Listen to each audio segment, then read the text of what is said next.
chapters 6 through 10. So as we get ready to take our exams, I'm going to ask these lovely people to pass these out.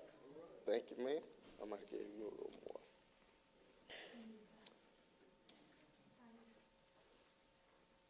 And so while they're passing those out, hopefully everybody read. Pastor told me about this last week, so I couldn't help, but I had to read. Yes. Oh, yes, sir. Dismissing the teen Bible study and the children's Bible study. But yeah, I was, I said, Lord, I started reading and I seen all them numbers and cubics, and I said, oh man, I don't know what this test gonna be about. But I ain't got to take it. Praise be to God. Look at, won't he do it?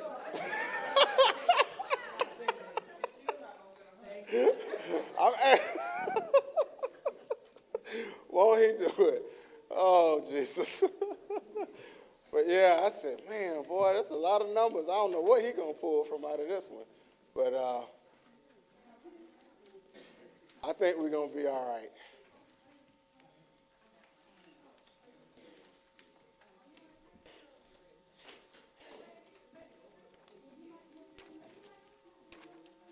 Pastor always say, if you read, you're a winner. So we already, for all of those who read, you guys are already winners. So just keep that in mind as you take this exam. Thank you, ma'am. All right, does everybody have a test? Everybody that want to have a test, have a test. All right, like I said before, last week, our read was 1 Kings chapter 6 through 10. Chapter 6 through 10. So I'm going to go ahead and get started. Our first question. The stones for the house were made ready before they were brought there, so that the sound of a hammer nor axe were heard inside the building.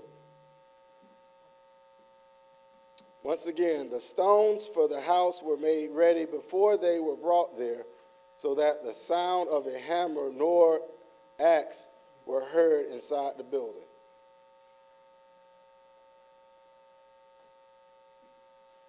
Number 2, it took Solomon 11 years to build the temple. It took Solomon 11 years to build the temple. Number 3, Solomon built a house for Pharaoh's daughter who had become his wife. Solomon built a house for Pharaoh's daughter who had become his wife.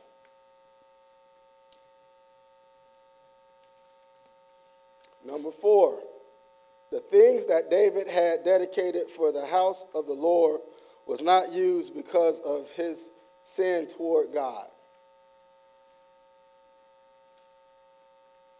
The things that David had dedicated for the house of the Lord was not used because of his sin toward God.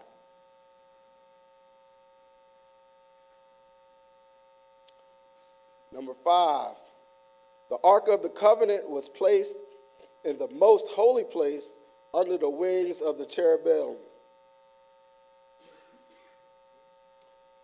The Ark of the Covenant was placed in the most high place under the wings of the cherubim. Or cherubims. Cherubims. Number 6, the Lord separated Israel from among all the people of the earth to be his inheritance. The Lord separated Israel from among all the people of the earth to be his inheritance. Number 7, the Lord promised to cut off Israel out of the land that he had given if they failed to keep his commandments. The Lord promised to cut off Israel out of the land that he had given if they failed to keep his commandments. Number 8, Solomon began to make bondmen, which are slaves, of the children of Israel. Solomon began to make bondmen, or slaves, of the children of Israel. Number 9, the Queen of Sheba came to test Solomon with hard questions. The Queen of Sheba came to test Solomon with hard questions. And number 10, King Solomon exceeded all the kings of the earth for riches and wisdom. King Solomon exceeded all the kings of the earth for riches and wisdom. All right. Once you got that done, if you can exchange your test with somebody close to you.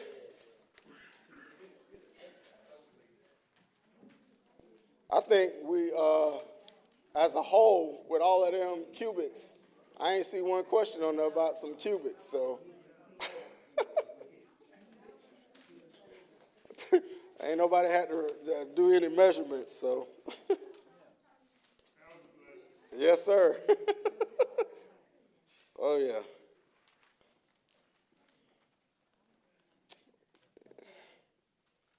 All right. Everybody swapped, everybody good? Anybody think they got 100 already? That's how we're going to do it like that. How many people think y'all got 100? Hey, only one person? Seriously? Golly.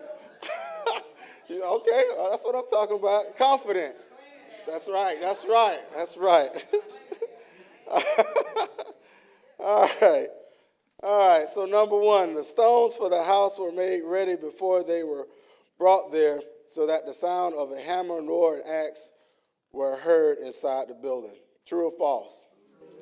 True, that's right. That's coming out of chapter 6, verse 7. It says, the stones were used in construction of the temple were finished at the quarry, so there was no sound of a hammer, axe, or any other iron tool at the building site. So a lot of times, I think they were saying, or it wasn't explained, but because it was a holy place, they didn't want all of that, noise, chatter or whatever. The definition of noise, by the way, because I looked it up a long time ago, is unwanted sound.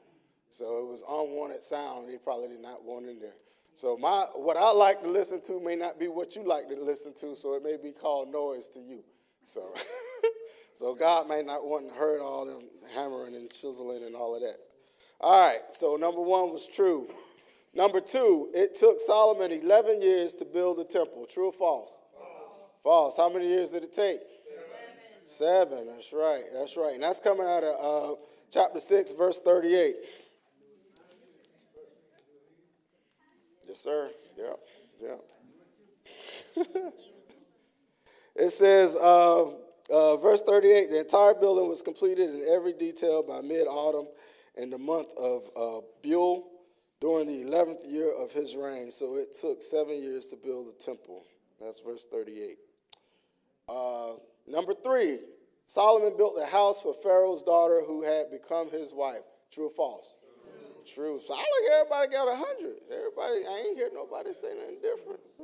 Awesome. Okay, we batting 1,000. I hope.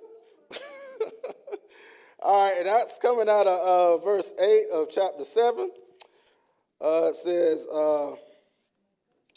Solomon's living quarters surrounded a courtyard behind this hall, and they were constructed in the same way. He also built similar living quarters for Pharaoh's daughter, whom he had married. So that is true. Number 4, the things that David had dedicated for the house of the Lord was not used because of his sin toward God. True or false? False. That is true. That is correct. False. And that's coming out of chapter 7, verse 61. Verse 51. And it says, so King Solomon finished all his work on the temple of the Lord. Then he brought all the gifts his father David had dedicated, the silver, the gold, and the various articles, and he stored them in the treasures of the Lord's temple. All right, number 5. The Ark of the Covenant was placed in the most holy place under the wings of the cherubims. True or false? True. That's coming out of chapter 8, verse 6. Then the priest carried the Ark of the Lord's covenant into the inner sanctuary of the temple, the most holy place, and placed it beneath the wings of the cherubim. So that is true. We were at number 6. Number 6. The Lord separated Israel from among all the people of the earth to be his inheritance. True or false? True. All right. Man, ain't nobody got nothing wrong? Oh, y'all just all answering them. Okay. I know, right? Pastor gonna be like, I ain't gonna ever get back up here if everybody get 100. So I'm gonna need somebody to miss one. That's all I'm gonna say. Pastor gonna be like, something wrong.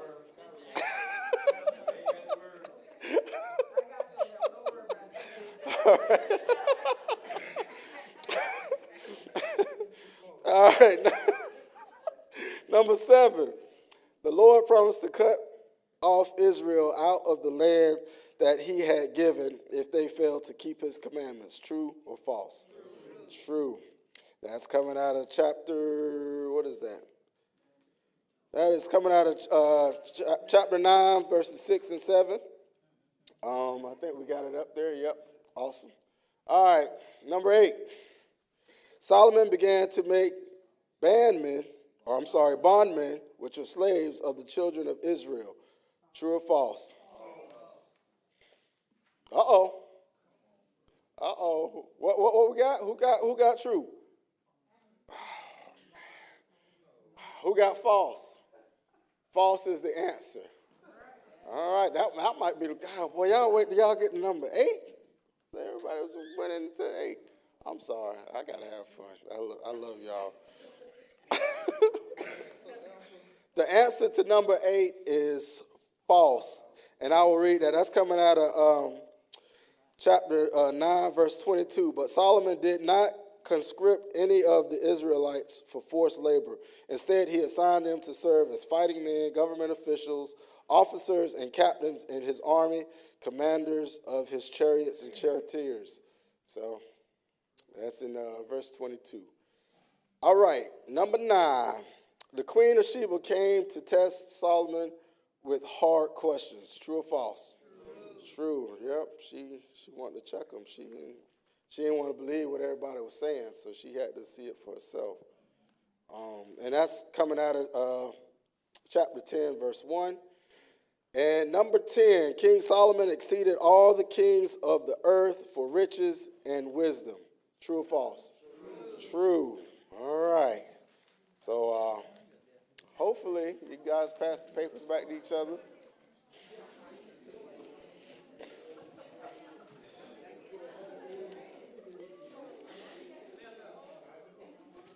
I think it was pretty good, all things considering. We didn't have to do measurements.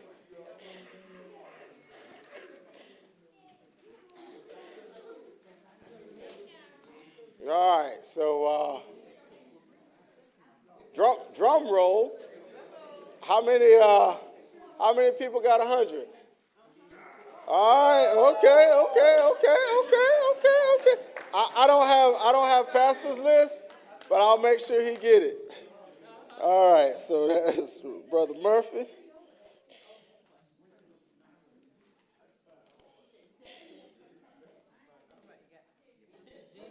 Who else? All right, Miss Lisa. Okay. Minister Lisa.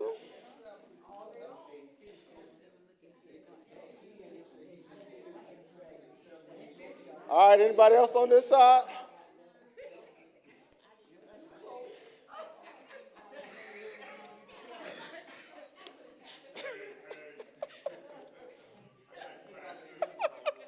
All right, what about over here? How many people got it? Okay, Brother Roberts, that's what I'm talking about.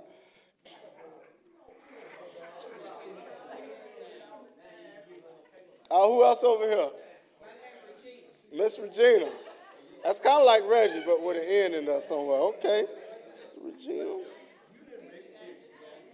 Not yet. Okay. Okay.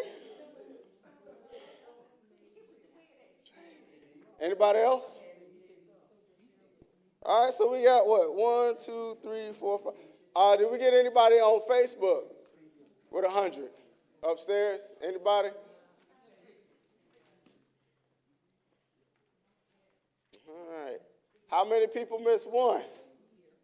Okay, so, all right, well, I got to ask the question because Pastor asked it.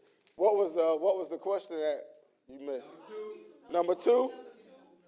Everybody missed number 2? You missed number 2? Oh, that went your curve. Hey, Pastor would say, you blame Alex because y'all would have had it.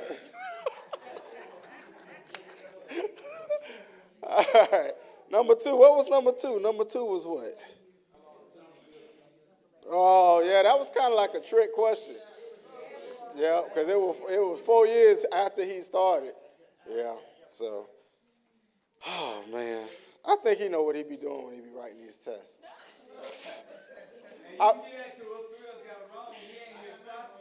Well, he said he didn't get number 2 wrong. Which one you got wrong, sir? Number 8. Everybody that missed one that got only had one that they missed, and missed number 2 was 3, 4 y'all? 5.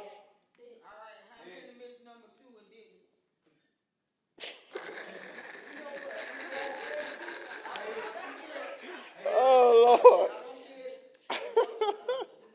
All right. How many people missed 2? All right. Okay. So you 2. All right. So you said you missed question number 8. Anybody else miss number 8? Okay. What's number 8? Let's see what number 8 says. You missed number 8 too? Oh, I'm sorry, y'all. It's right there in the Bible. I can't go against his word.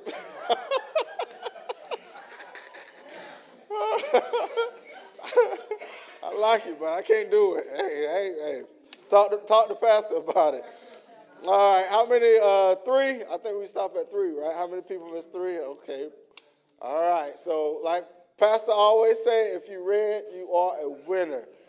Awesome. Does anybody want to talk about what they read? Anybody got anything on their mind that they wish to discuss? Yes, sir. Number 10.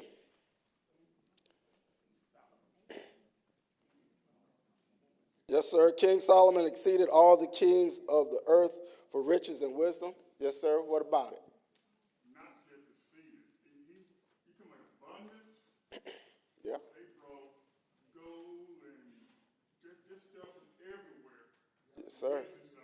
Yep. And basically the reason that jumped out to me was if you just do what God says do, Yeah. He will bless you exceedingly. Yeah. Abundantly. Yeah. I always, you hear the parable, they say, you can give a man a fish or you can teach him how to fish. If you teach him how to fish, he'll always be able to eat, so which is the wisdom. So God gave him the wisdom so he could always be able to be successful. Versus if I just hand you some money and I don't tell you what to do with it or how to spend it or how to use it, then once that money's gone, you back to square one. So knowledge is always better than money, So once you get the knowledge, you can't lose that. You can give me $100 and I can walk out here and lose it between now and the parking lot. But if you teach me how to make $100, I will always have that with me. I can't lose that. So you always, like you said, with the wisdom. Once he wanted wisdom. Because I think he was wise enough, at least he was a little bit wise enough to know if I get this wisdom, then everything else going to come with it. Pastor said you can't have the water without the wet. So if I get the wisdom, I'm going to be prosperous. I'm going to be successful. So that's why we always, as parents, always try to, teach our kids to be wise, and learn from our mistakes. If I bump my head, you shouldn't bump your head in the same spot. That's it. That's right. She sure did. Yep. She was a hater at first, though. Why she had to come? Why she couldn't just take her people? Yeah. Yeah. Yeah. Sometimes I got to see it. She was from Missouri. She was show me state.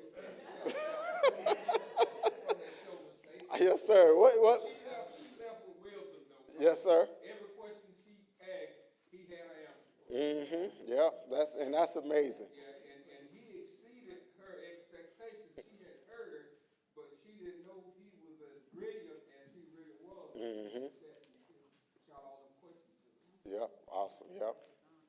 Anybody else that got anything they want to add? Yes, sir. You got it. Hey, so I see how it makes number 8. You mind reading chapter 9, verse 20 Chapter 9, verse 20. All right, let me pull it up.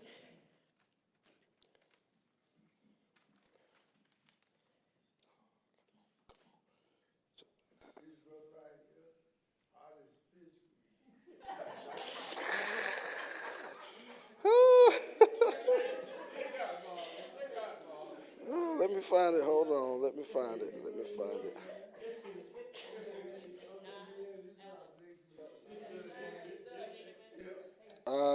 Chapter 9, verse 20. You start at 19? Start at 20? It says, there were still some people living in the land who were not Israelites, including Amorites, Hittites, Pezerites, Hivites, and Jebusites. Jebusites, thank you, ma'am. These were the descendants of the nations of whom the people of Israel had not completely destroyed. So Solomon conscripted them as slaves, and they served and forced laborers to this day. And then so verse 22, it kind of explains, yeah, I'm sorry, sir. Yes. Yeah, that's how he, right. Unfortunately, yeah. I'm sorry. Anybody else? Anybody else got beef with Pastor's test? I'm gonna make it personal. Anybody got problems with Pastor Test? Speak now. Because that's the word. That's what the words say. That's what you know. So, has anybody got it? Yes, ma'am. I don't have a problem with the test. The test was great. I did want to, what stood out, there was a lot that stood out in this chapter for me.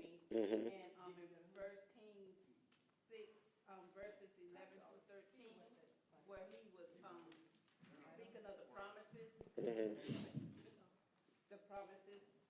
to Solomon.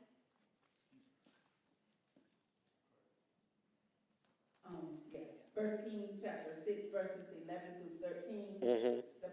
God's promises to Solomon. That really stood out to me, and it was saying, if you keep my decree and regulations and obey my commandments, I keep the promise that I made through your father David. And so that, from the beginning, Solomon, he kept those promises, and he did just what God asked him to do. And as the last verse has said, and God answered, even though Solomon didn't ask for wisdom, Right.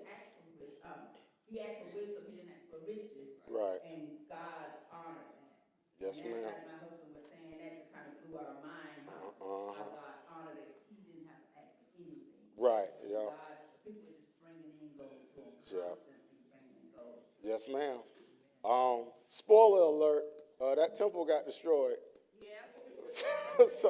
So you, as we continue on reading down further in the Bible, you will realize that it got destroyed. And I bring that up to say this. This is my little mini message in that, is that I'll use me for an example.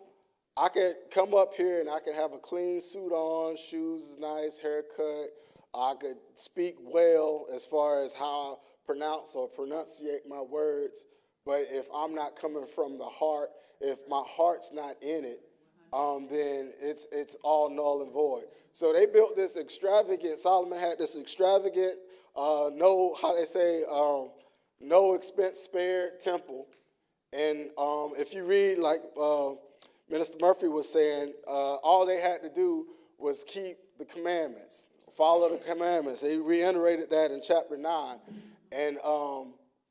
And because they did not, and God don't go back on his word, so that temple had to be destroyed. Because what's the use of having all of this stuff that's nice if your heart's not pure, if your heart's not. So, and on the flip side of that, we should not be just so quick to judge somebody because of their outward appearance. But we need to look at their heart. We need to look at how they treat you. You know what I'm saying? They may not have the best clothes, or they may not come from the finest family or whatever, but they got a pure heart. They're kind to you. They're loving. They're caring. And so that's what God looks at. God looking at the inside. So not the outside. The outside was the temple and all the gold and the brass and all of that good stuff. And he was pleased at first because if you read in there, the priests couldn't finish their job because of the glory that was inside of that temple. And so, it's there at first. We could, and that's just a testament. We could start off good, but we got to keep running the race. You know what I'm saying? We can't fall off. We can't give up the fight. We can't think we are arrived where I'm good now, so I can take my foot off the gas. While you taking your foot off the gas, the devil putting his foot on the brake, and and that just means because you off the gas and he on the brake, that means you coming to a stop quicker. And so we got to make sure that we are constantly striving to do better, to be better.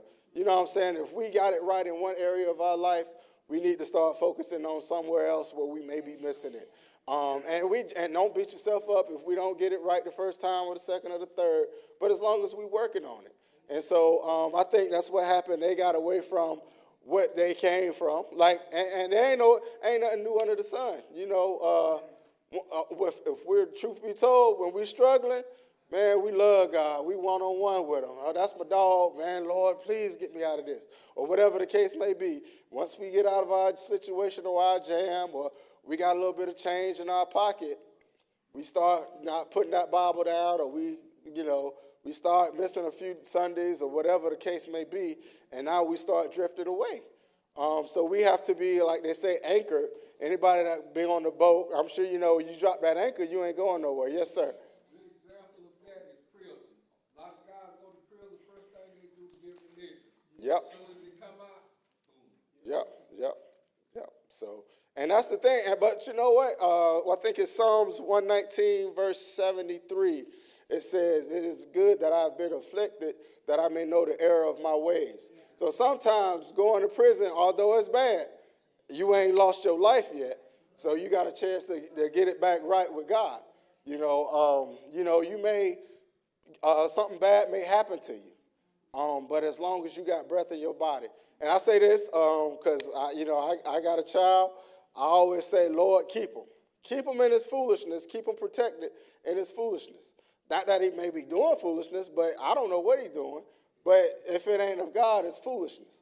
And so when you're not doing stuff that's in line with God, then, anything can happen to you. So you want to make sure, or I want, at least for me, my prayer with not just my child, but everybody's kids is that, if they bump their head, don't let that bump kill them.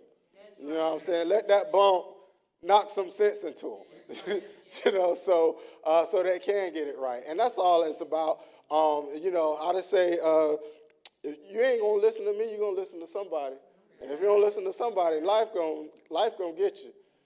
And so and that's okay if it gets you to the point where it drives you back into a relationship with God.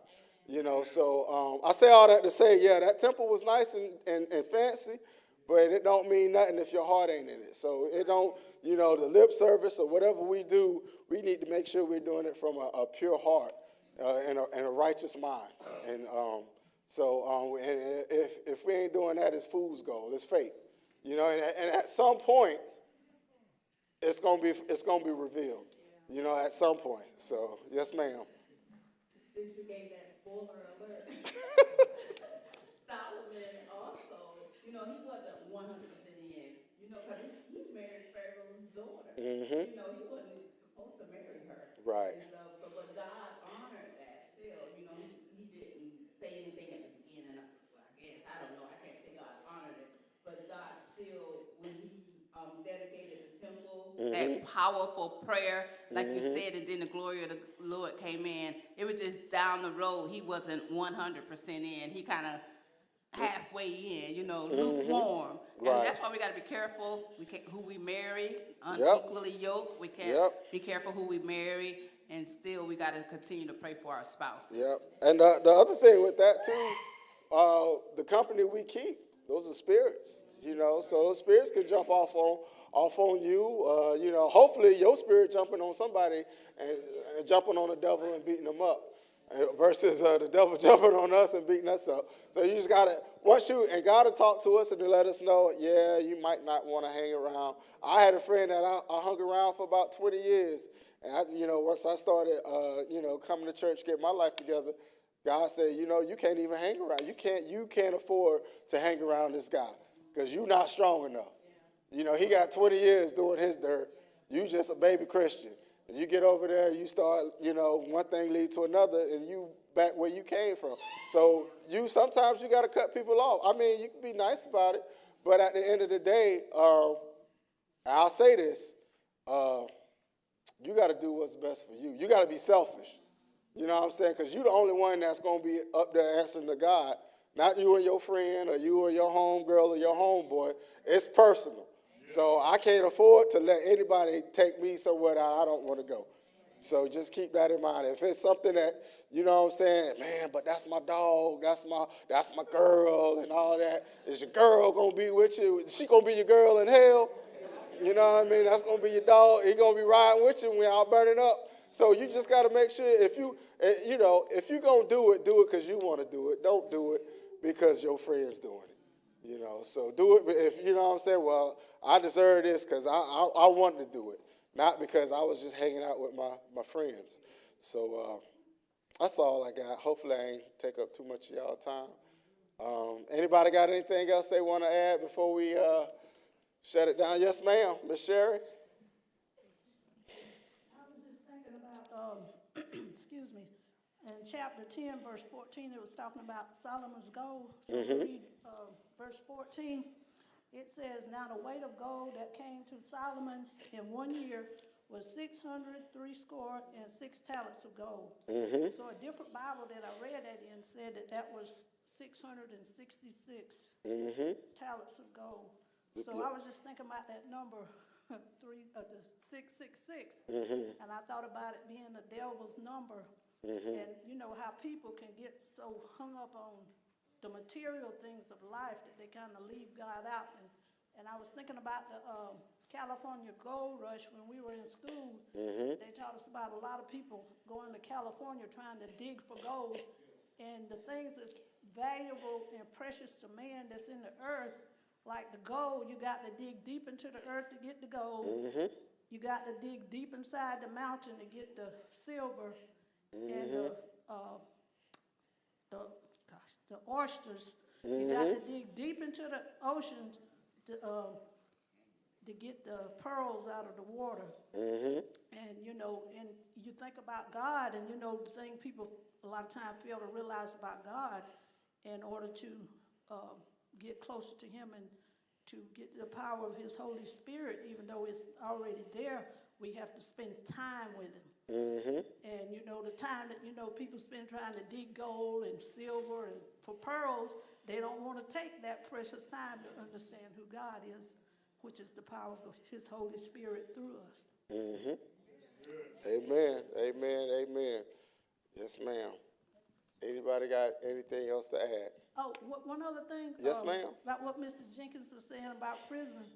Yeah, that's true. A lot of people do go to prison, and you know they get that so-called religious when they're in there, and then when they get out, they forget all about it. But it was just something that stood out to me before I retired. The building that they would put me to work in, they had this little room, what they call a TV room.